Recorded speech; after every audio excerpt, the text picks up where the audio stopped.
même s'il y a une demande. Écoutez, on a eu un beau caucus avec 88 députés pour moi, c'est-à-dire 89. Je pense que toute l'équipe est d'attaque pour la prochaine session. Et on veut livrer à marchandise, comme je le disais, entre autres sur nos 5 priorités, mais de façon détaillée. Là, on a parlé de chaque geste qu'on veut poser, entre autres aussi beaucoup, puis ils sont ici, de l'éducation et santé. C'est important de le dire, puis je sais que vous avez parlé ce matin avec le ministre des Finances. On a fait le choix, entre autres dans les dernières semaines, de faire des investissements massifs en éducation et en santé dans le cadre de la négociation des conventions collectives. Donc, oui, comme le dit le ministre des Finances, c'est matériel, c'est significatif, ça va avoir un impact budgétaire. Puis on est en train de le préparer, le budget. Donc, on ne peut pas répondre à vos questions précises. Là. Il y a des questions qui se posent. Je vous donne juste un exemple. C'est quoi l'impact exactement sur le temps supplémentaire de ce qu'on a offert aux syndicats puis aux employés. Donc, ça fait partie là, de tout le travail qui est fait actuellement. Puis évidemment, bien, comme à chaque année, le budget va être déposé au cours des prochains mois.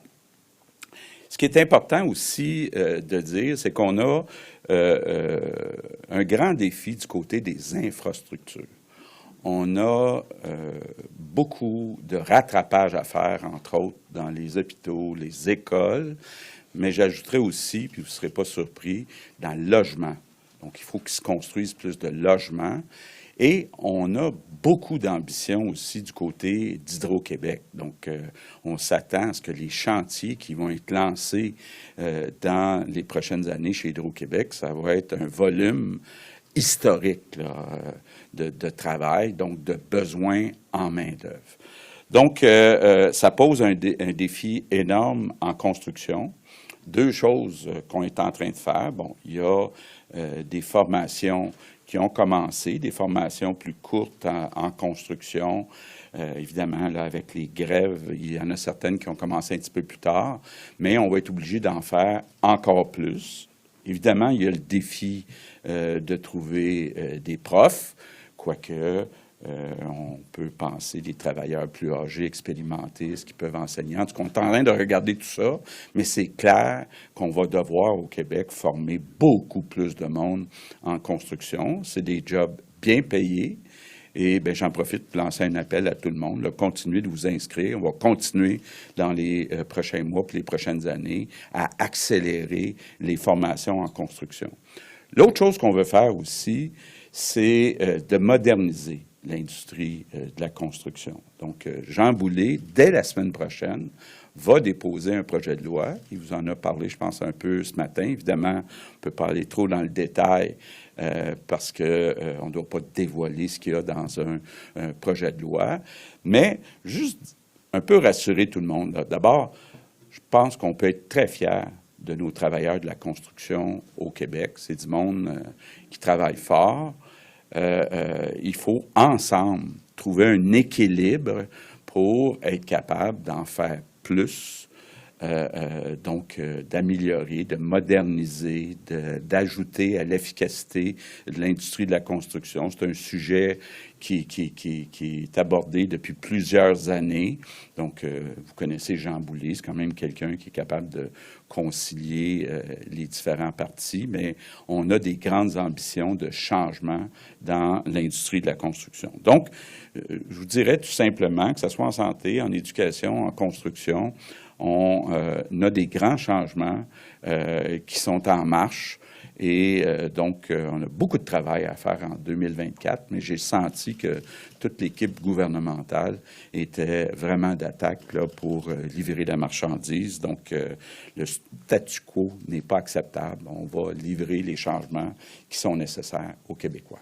Merci. Merci beaucoup. On va débuter la période de questions. Vous êtes très nombreux, donc s'il vous plaît, une question, une sous-question, puis on va commencer par Marco, Le Devoir. Oui, bonjour, Monsieur le Premier ministre.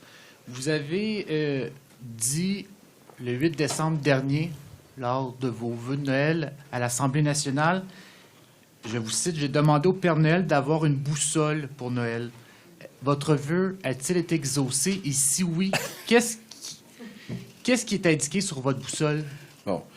Marco, vous avez assez d'expérience pour savoir que c'est la tradition de faire des blagues dans ses vœux de fin d'année. Donc, c'était une blague. Je m'excuse d'être obligé de le préciser, mais c'était une blague. Mais il n'y avait pas de pointe de vérité dans votre blague? Bien, écoutez, ce que j'ai dit, c'est qu'il faut se tenir loin des distractions, puis se recentrer sur nos 5 priorités, qui sont les mêmes depuis le début de la CAQ. Donc, c'est ce que je vais faire. OK. Vous êtes en politique depuis plus de 25 ans maintenant. Vous êtes premier ministre depuis plus de 5 ans. En quoi vous êtes la meilleure personne pour incarner le changement? Vous avez beaucoup parlé de changement hier. Vous avez dit que les 3 partis d'opposition sont les partis du statu quo, alors que vous êtes celui qui est à l'Assemblée nationale depuis le plus longtemps. Comment on peut incarner le changement face à un Gabriel Nadeau-Dubois et un Paul Saint-Pierre Plamondon qui veulent faire, par exemple, l'indépendance du Québec ou une révolution des transports? Bon. Bien, je donnais un exemple tantôt des conventions collectives, puis je ne veux pas m'étendre là-dessus pour des raisons évidentes. Les 2 projets de loi, 15 et 23, qui ont été adoptés, ce pas des changements qui sont faciles à faire, mais on a vu que les 3 partis d'opposition s'opposaient à ces changements-là. Donc, ça va prendre du courage. Je pense qu'on a une équipe qui a ce courage-là. Bien sûr, dans le premier mandat, puis je ne veux pas trouver des excuses, mais il y a eu une pandémie qui a peut-être retardé certains des changements, mais il y a beaucoup de changements qui sont amorcés. On est en train de changer l'économie du Québec pour aller vers une économie verte. On est en train, enfin, d'inverser le déclin du français. On est l'équipe qui a livré le meilleur plan pour réduire les GES, le meilleur plan en Amérique du Nord. Donc, les changements sont en cours puis vont se poursuivre. Claudie Côté. Bonjour. Bonjour, Monsieur le Premier ministre. Ce matin, votre ministre des Finances nous a préparé à des déficits plus importants, peut-être remis en question le retour à l'équilibre budgétaire en 2027-2028. Dans ce contexte-là, est-ce que le fait de baisser les impôts, c'était une décision responsable? Je pense que oui. Je pense que c'était nécessaire. On le sait, les impôts sont dans le plafond au Québec quand on se compare avec nos voisins. Donc, c'était nécessaire. En plus, on a des défis importants du côté du coût de la vie, pas juste au Québec, partout. Donc, améliorer les revenus disponibles, c'était important. Donc, oui, c'était une bonne décision. Vous avez parlé de votre volonté de changement, oui, mais aussi vous avez parlé de grands chantiers qui sont à nos portes, notamment en énergie. Mais justement, on se dirige vers un peu plus de rigueur budgétaire. Est-ce que vous allez avoir les ressources suffisantes, notamment l'argent, pour pouvoir faire ces grands chantiers? Ouais. Bien, justement, c'est ça qui est peut-être le défi, c'est d'expliquer que, puis je le dis depuis que je suis en politique, il faut créer de la richesse au Québec. Il faut créer de la richesse justement pour être capable de se payer des meilleurs services puis d'être capable d'investir dans nos infrastructures. Donc, ça va ensemble. Il faut augmenter la ligne d'en haut, les revenus. Il faut créer de la richesse pour être capable, justement, de se payer tout ça. Véronique Prince. Oui, bonjour tout le monde. Bonjour. Donc, vous parlez de choix de Oui. réinvestir massivement dans les services publics. Vous savez qu'avec un premier mandat où il y a eu la pandémie, il y a beaucoup de membres de votre équipe qui se sentent pressés de réaliser des choses dans le 2e mandat et avant la fin. Quel autre choix allez-vous faire? Avez-vous discuté de ces choix-là et est-ce qu'ils pourront tous être faits? Bien, avec écoutez, d'abord, vous savez, là, l'éducation et la santé, c'est une grande part du budget du Québec. Donc, quand on fait le choix d'investir massivement en éducation et en santé, c'est un choix budgétaire qui est très important. Par contre, de l'autre côté, en économie, bien, on est en train de créer de la richesse. Puis on a réduit notre écart de revenus avec nos voisins. Il faut continuer à réduire cet écart-là pour se donner les moyens de nos ambitions. Donc, on travaille des 2 côtés. On travaille, oui, à faire des réinvestissements, mais oui aussi à créer de la richesse. Tout le monde va avoir l'argent qu'il veut? Bien non, il y a un défi toujours de rigueur budgétaire, mais il n'y aura pas d'austérité. Je voulais vous demander aussi, parce que, comme vous savez, j'ai fait des entrevues avec des députés pour leur demander comment eux voyaient 2024 et ce qui devait être fait en 2024. Monsieur Gilles Bélanger m'a dit notamment, moi je pense qu'il faut qu'on aide les plus démunis. On va en discuter en caucus, mais je pense qu'il faut qu'on aide les plus démunis, quitte à ce que ça ait un impact budgétaire. Êtes-vous de cet avis? Bon. Bien, je vais vous donner juste 2 exemples. Depuis 5 ans, on a augmenté de 50 les prestations d'aide sociale pour les personnes qui ont des contraintes à l'emploi. Depuis 5 ans, on a augmenté le financement des organismes communautaires aussi de 50 %. Donc, on a déjà posé des gestes, et ce qui reste du travail à faire, je l'ai dit, entre autres dans le secteur du logement. Puis là, ça amène aussi des défis du côté de la construction. Il reste encore du travail à faire de ce côté-là, mais il faut quand même que tout le monde comprenne là, qu'on a posé des gestes importants depuis 5 ans. Marc-André Gagnon. Bonjour. Vous venez de répéter qu'il faut se tenir loin des distractions. On aura compris que c'était votre message clé pendant ce caucus préparatoire. Mais quelles sont ces distractions? Parce que à peu près tout le monde a l'impression que ces distractions, dans le fond, ce sont vos promesses, vos enjeux dans la capitale nationale. Le 3e lien, le tramway. On pourrait aussi parler de la subvention accordée pour les matchs des Kings de Los Angeles. Quelles sont ces distractions? Bien, la meilleure manière de se tenir loin des distractions, c'est de ne pas les nommer. Donc, je n'irai pas les renommer. Tout a été dit. Donc, vous préférez laisser les gens spéculer sur ces distractions? C'est pas vraiment ce que j'ai dit. Si vous m'avez bien écouté, j'ai juste dit, là, je veux me concentrer sur nos 5 priorités. Toujours dans la capitale nationale. Oui. Le 3e lien, le tramway, le marché Champlain maintenant, on nous explique que ça devra attendre l'analyse que CDPQ Infra va vous présenter d'ici le mois de juin. Est-ce que vous êtes en train de pelleter en avant des décisions qui pourraient être prises plus tôt? Bien, on est en janvier. On parle de rapports qui vont être rendus publics en juin, donc dans 5 mois. Bien, je demande à tout le monde d'être patient, puis on en reparlera en juin. Patrice Bergeron, la presse canadienne. Bonjour à vous tous. Bonjour, M. Legault. Bonjour. J'aimerais revenir sur l'affaire M. Touin. Est-ce que vous avez analysé les méthodes de financement de M. Touin et les messages qu'il transmet aux maires?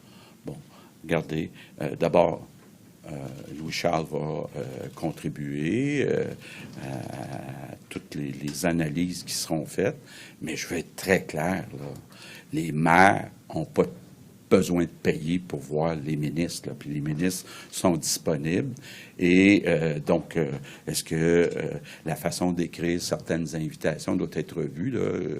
Brigitte Legault regarde ça, là, mais on n'a pas besoin de donner de l'argent à CAQ quand on est maire pour voir un ministre. Est-ce que votre parti vise systématiquement les élus municipaux pour contribuer à sa caisse électorale? Non. OK. Oui, Alexandre Biard. Tommy Chouinard, je me trompe. C'est Tommy Chouinard. Oui, bonjour. Bonjour. J'aimerais savoir, vous dites, il y aura pas d'austérité. Il y a un portrait économique assez sombre qui est devant nous. Est-ce que vous tenez coûte que coûte au retour à l'équilibre budgétaire en 27-28, vous? Écoutez, il est trop tôt pour répondre à cette question-là. On est en train de faire toutes les analyses. J'ai des rencontres qui ont eu lieu avec Éric Girard. J'en ai d'autres de prévues dans les prochaines semaines. Je vous demande d'être patient, là, quelques mois. On va tout vous dire ça dans le budget. OK. Maintenant, dans les hausses salariales, donc plus importantes que prévues et que budgétées, qui ont été accordées à l'ensemble des travailleurs de l'État, bon, si les ententes passent, évidemment, font en sorte que les cadres recevront aussi des augmentations équivalentes, ou à peu près. Là, les règles sont faites ainsi. Ce qui veut dire que, par conséquent, selon une loi qui a été votée l'année dernière, les députés recevront aussi des augmentations aussi importantes. Ça va être de l'ordre, si on compte l'année dernière puis cette année, de 8 automatiquement, ce qu'on a dit, c'est qu'il n'y aura pas d'augmentation la première année. Donc, la grosse augmentation de la première année qui est donnée aux employés ne sera pas donnée aux autres. Mais comment allez-vous faire pour que ce soit le cas si c'est écrit dans une loi? Vas-y donc. Oui, bien, on est en train de regarder la mécanique pour le faire. L'intention est très claire que l'augmentation de 2023, puis on l'a dit déjà avant les fêtes, ne serait pas accordée aux députés. On considère que l'augmentation de 2023 qui a été donnée aux députés comprenait cette année-là et comprenait plusieurs paramètres. Vous le savez, une réévaluation de l'emploi, etc., etc. Donc, il y avait beaucoup de composantes. Pour nous, c'est 2023. On est en train de regarder la mécanique et je veux rectifier la présomption de départ. Ce n'est pas un automatisme, ce que les cadres recevront. Ça va prendre une décision gouvernementale par décret qui sera étudiée en temps opportun. OK. Monsieur Legault, 9 millions, le Québec compte maintenant 9 millions d'habitants. C'est une bonne ou une mauvaise nouvelle? Ben écoutez, il y a des plus, puis il y a des moins, là, puis comme on l'a dit, puis comme je l'ai écrit dans une lettre à Justin Trudeau, d'avoir près de 150 000 demandeurs d'asile en même temps, ça met une pression sur le logement, sur les services en santé, en éducation. Ça pose un défi aussi sur l'avenir du français. Donc, nous, ce qu'on pense, là, c'est qu'on doit réduire le nombre. Une dernière chose sur la construction. Moi, j'avais compris que le programme... On va passer à nouveau. Juste peut-être une dernière chose. On va passer à nouveau, la formation, merci. On va passer à nouveau. Moi, j'avais compris que le fait d'être rémunéré pour aller se faire former rapidement, de façon accélérée en construction... Est-ce que M. Chouinard a le droit à 3 questions? C'était la quatrième. Est-ce qu'il y a un statut spécial? C'est la quatrième. On va passer à nouveau. J'avais compris que c'était temporaire, donc c'est prolongé, ça? C'est prolongé. Équitable, M. Chouinard. Tommy, on va passer à la prochaine, s'il te plaît. Faut être équitable. Prochaine question, nouveau. Bonjour, M. Legault. Je continue sur la construction. Ma résolution, c'est d'écouter Evan. Pas de résolution. Concernant la construction, M. Legault, oui. Il y a plusieurs acteurs de l'industrie qui disent que sur les chantiers d'infrastructures publiques, il y a souvent une mauvaise planification qui engendre des délais, puis un manque de productivité. Est-ce que c'est un aspect auquel vous allez vous attarder là, au cours des prochains mois dans cette réforme de l'industrie de la construction? Je vais être prudent. Comme je le disais, là, on va déposer un projet de loi la semaine prochaine. Je n'ai pas le droit de dévoiler ce qu'il y a dans le projet de loi, mais disons qu'il y a des améliorations à faire. Puis ça inclut la SQI aussi, puis on a des choses qu'on regarde avec Jonathan.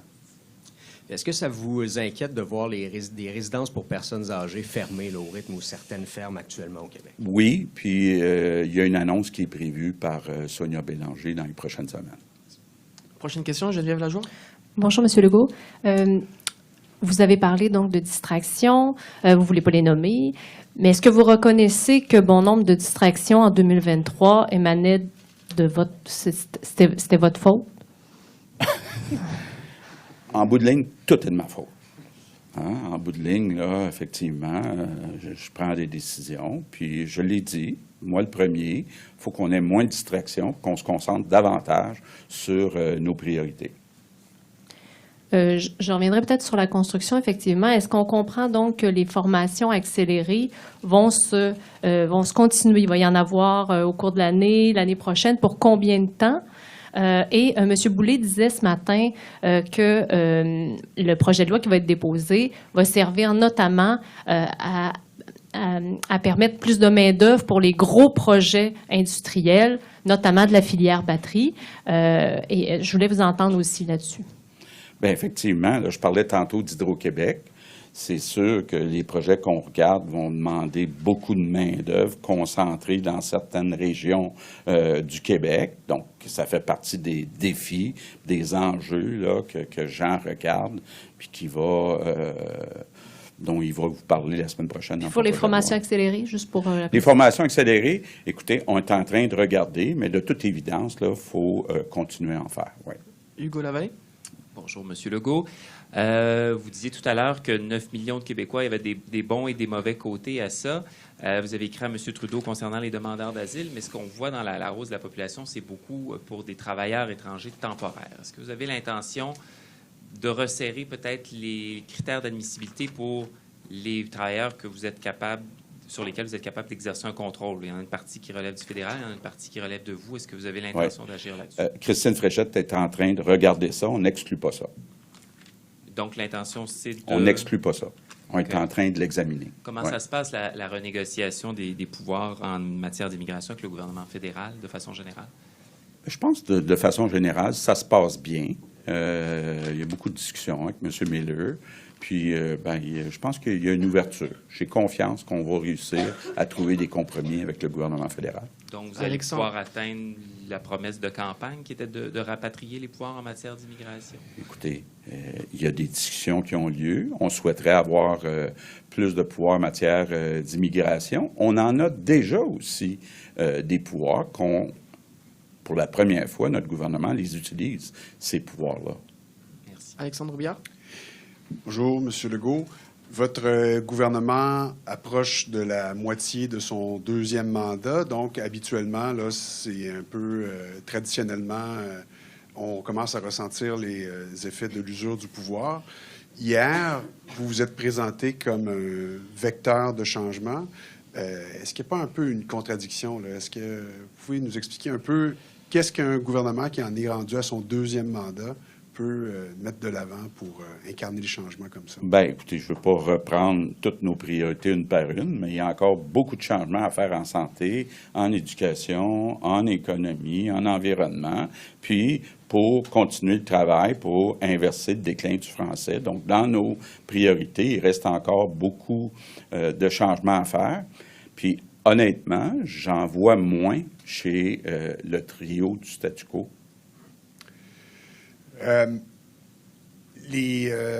L'enquête qui vise, de la commissaire à l'éthique, là, qui vise un de vos députés, puis la demande d'enquête éthique aussi qui vise un deuxième de vos députés, pour des questions de financement politique. Est-ce que, selon vous, ça constitue des distractions?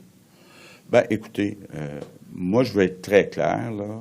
Un maire ou une mairesse, ça n'a pas besoin de payer pour rencontrer un Ça, vous l'avez déjà dit respectueusement, M. Legault. Mais vous me reposez la question, donc je vous répète ma réponse. Hein. Non, la question, c'est pas la même. Dans tout respect, c'est pas la même question. Justement, la réponse, vous l'avez déjà faite, mais là, c'est plus de savoir, est-ce que ces deux éléments-là, cette enquête en cours et cette demande d'enquête-là, constituent, à vos yeux, une distraction? Bien, écoutez, ça ne devrait même pas être un sujet parce que c'est clair qu'il n'y a pas de volonté à la CAQ d'exiger de l'argent de maire pour rencontrer des ministres. Donc, c'est une distraction. Le dossier est clos.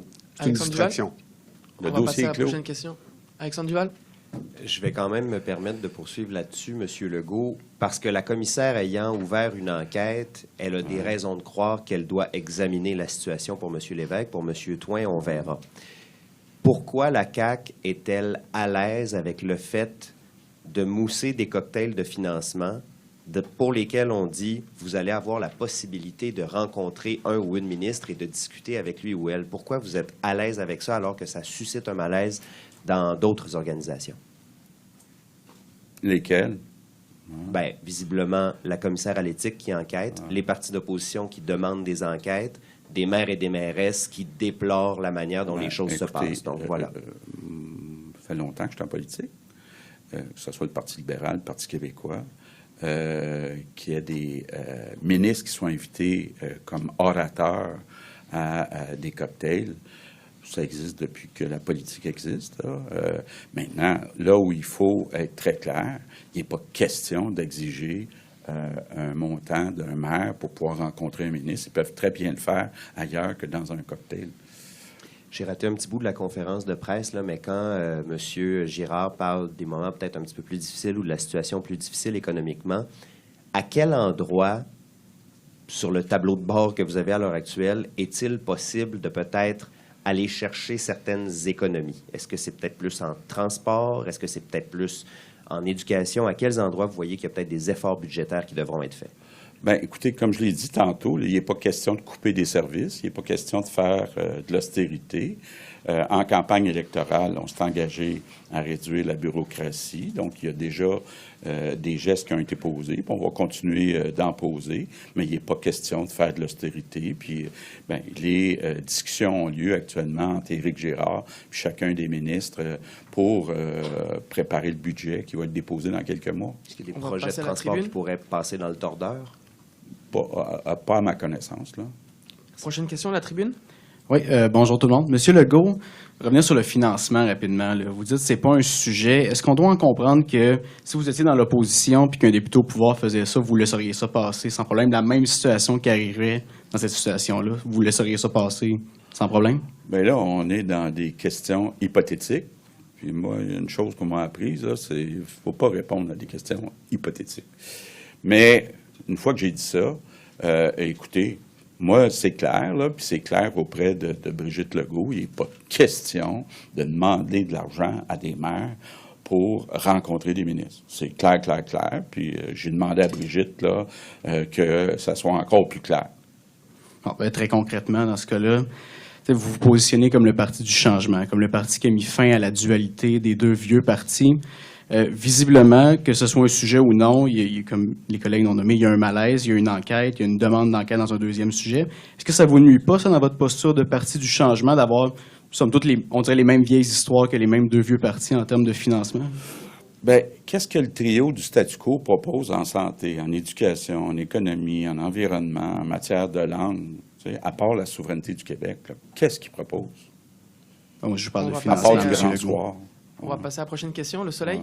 Oui, bonjour. Bonjour, M. Legault. Bonjour, bonjour. Bonjour, ça fait longtemps.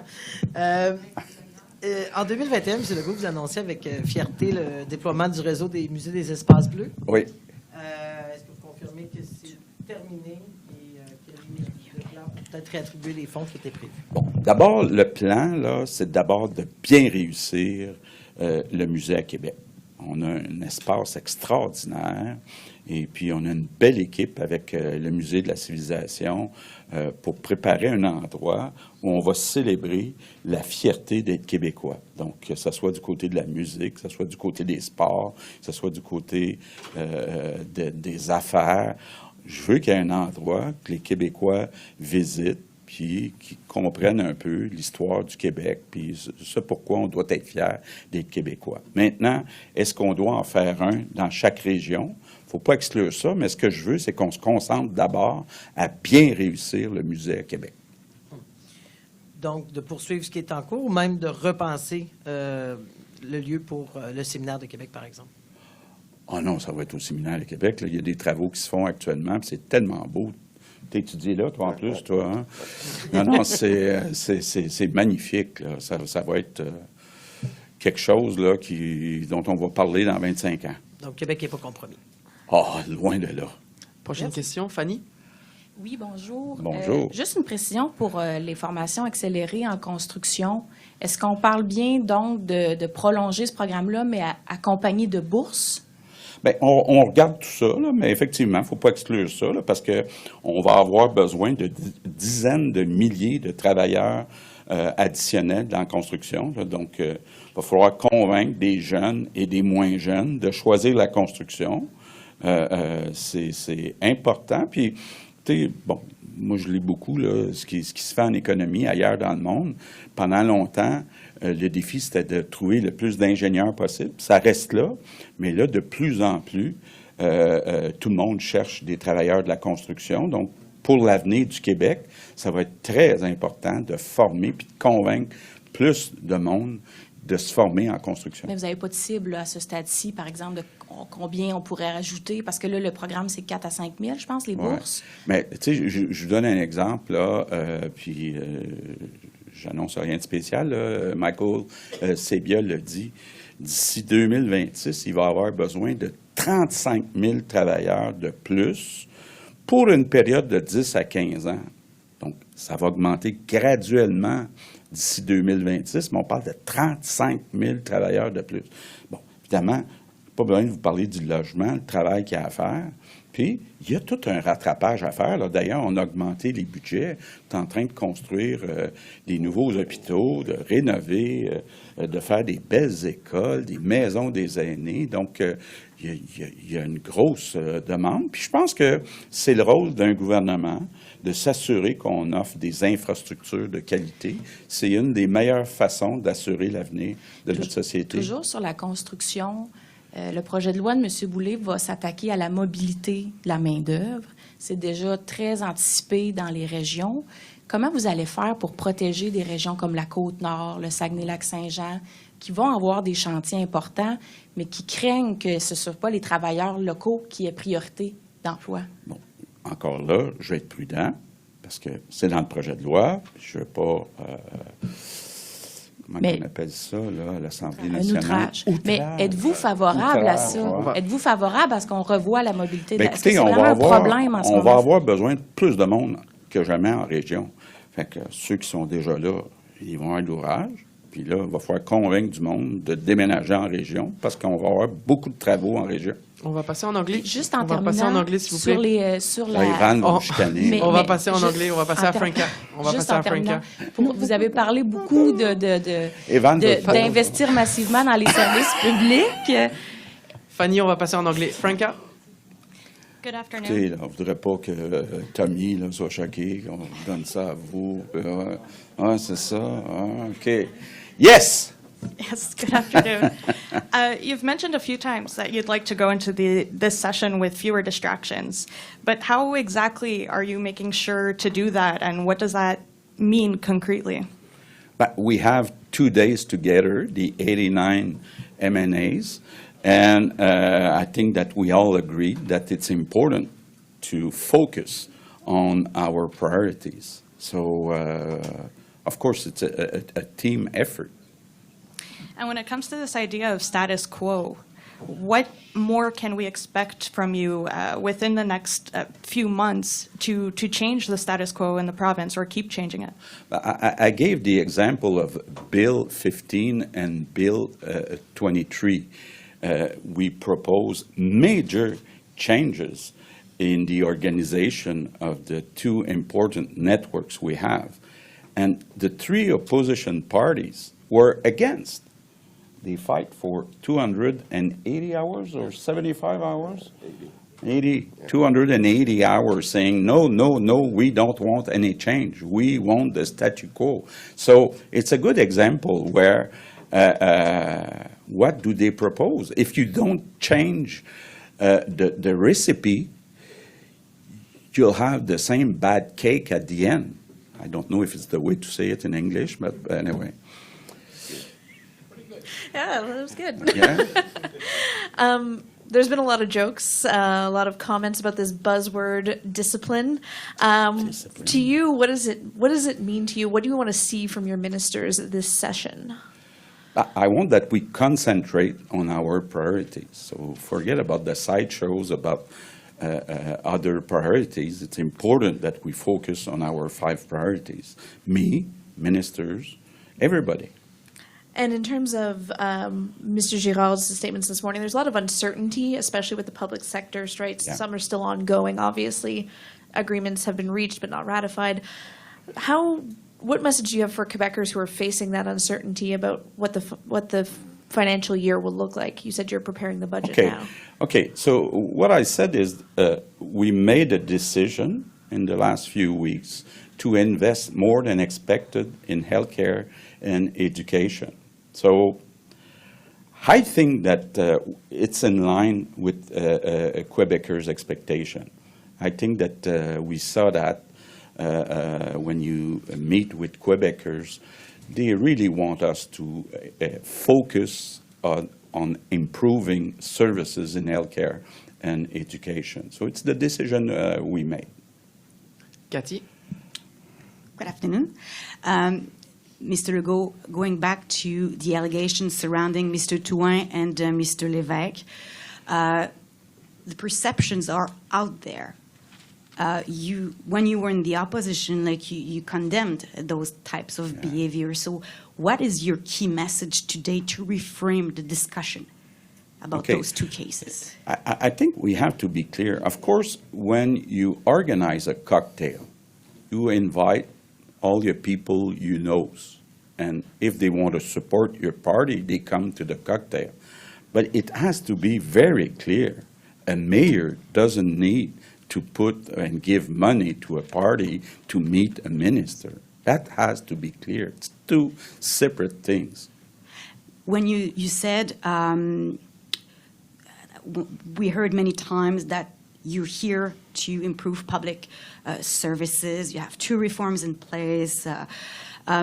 Now you say that you won't be going towards austerity, but rigor. What's the difference? How are you so sure that you won't be going in austerity? And what's the difference do you make between rigor and austerity? But I don't want to cut any service. I don't want to see that's it. I don't want to cut any service. So of course we have to be careful. We have to make efficiency gains, especially in the bureaucracy when we are able to do so. But I don't want to cut any services. Philotier. Good day. Has the fact that you have 89 M&As, has that been part of the problem with keeping some coherence with your government? Because you have, you mentioned a number of times you want to to go back to your 5 big principles, but it's the day-to-day events which have caused your government troubles. Do you think that's a problem, keeping coherence in that way?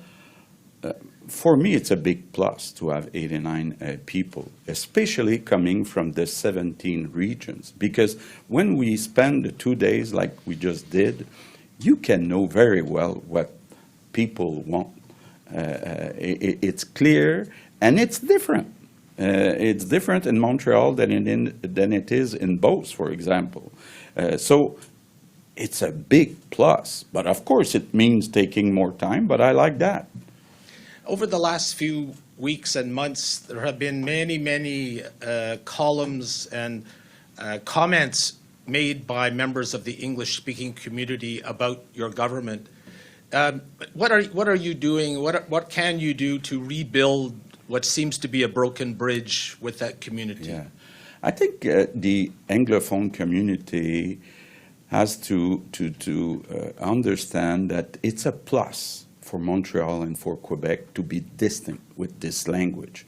So I know that large cities in the United States, they are looking for ways to be distinct. We don't have to look for that. So I think it's a plus. Of course, it will always be a challenge to be 9 million, having hundreds of millions of people speaking English around us, to make sure that we'll continue to speak French in Quebec.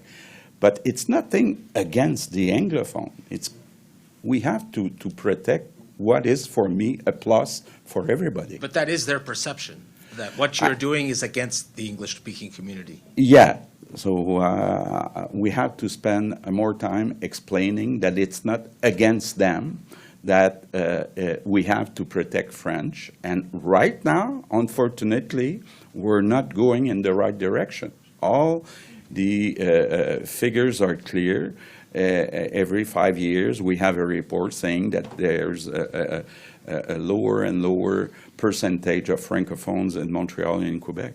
Merci beaucoup. C'est ce qui met fin à la conférence. Merci tout le monde d'être venu à Sherbrooke. Et puis, on se voit la semaine prochaine avec tellement de plaisir.